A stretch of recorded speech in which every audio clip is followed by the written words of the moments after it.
Communiqué officiel. Le président de la République, chef de l'État et commandant suprême de forces armées de la République démocratique du Congo et de la police nationale congolaise, Son Excellence M. Félix Antoine Tshisekedi Tshilombo, a présidé ce mercredi 15 juin 2022 à la Cité de l'Union africaine à Kinshasa une réunion extraordinaire du Conseil supérieur de la défense, élargie aux présidents de 2 chambres du Parlement et aux responsables des services de sécurité. La situation sécuritaire à l'est de notre pays, particulièrement dans les territoires de Rutshuru, marqués par l'occupation et les pillages de la cité de Bunagana par le Rwanda, sous couvert des terroristes du M23, était au centre de cette réunion. Cet acte constitue une énième agression et une violation délibérée de l'intégrité territoriale de la République démocratique du Congo. Cette attitude belliqueuse du Rwanda procède d'une stratégie annoncée et programmée de troubler une nouvelle fois la paix et perturber la quiétude de nos paisibles et innocentes populations. La République démocratique du Congo est déterminée à défendre chaque centimètre carré de son territoire. Tirant les conséquences de cette situation et consécutivement à la réunion du 27 mai 2022, le Conseil supérieur de la défense a pris des mesures suivantes. 1.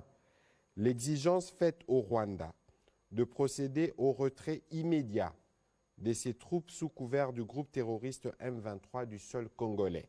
2.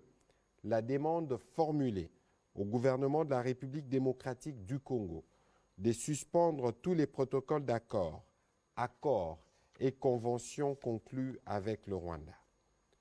Par ailleurs, le Conseil supérieur de la défense salue les efforts de paix et de médiation engagés par le président João Lourenço de la République d'Angola dans le cadre de la conférence internationale sur la région de Grand Lac CIRGL et le président Uhuru Kenyatta de la République du Kenya dans le cadre de la communauté de l'Afrique de l'Est. Le Conseil supérieur de la défense a également salué la forte mobilisation patriotique de la population congolaise pour le soutien indéfectible à nos forces de défense et de sécurité.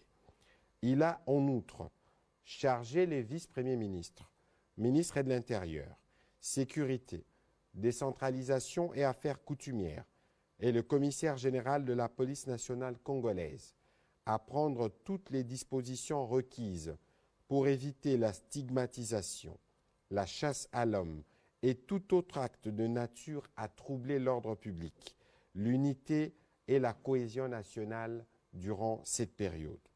Le Conseil supérieur de la défense a réaffirmé la volonté de la République démocratique du Congo de poursuivre le processus de paix de Nairobi en cours pour la pacification de l'Est du pays et de toute la sous-région. Le Conseil supérieur de la défense a demandé au gouvernement d'assurer une prise en charge immédiate de la population congolaise en détresse, victime de ces actes de barbarie et des terrorismes qui ne resteront pas impunis. Enfin, le Conseil supérieur de la défense a encouragé le gouvernement de mettre davantage des moyens nécessaires à la disposition des forces de défense et de sécurité pour assurer la défense et l'intégrité du territoire national. Fait à Kinshasa le 15 juin 2022. Je vous remercie.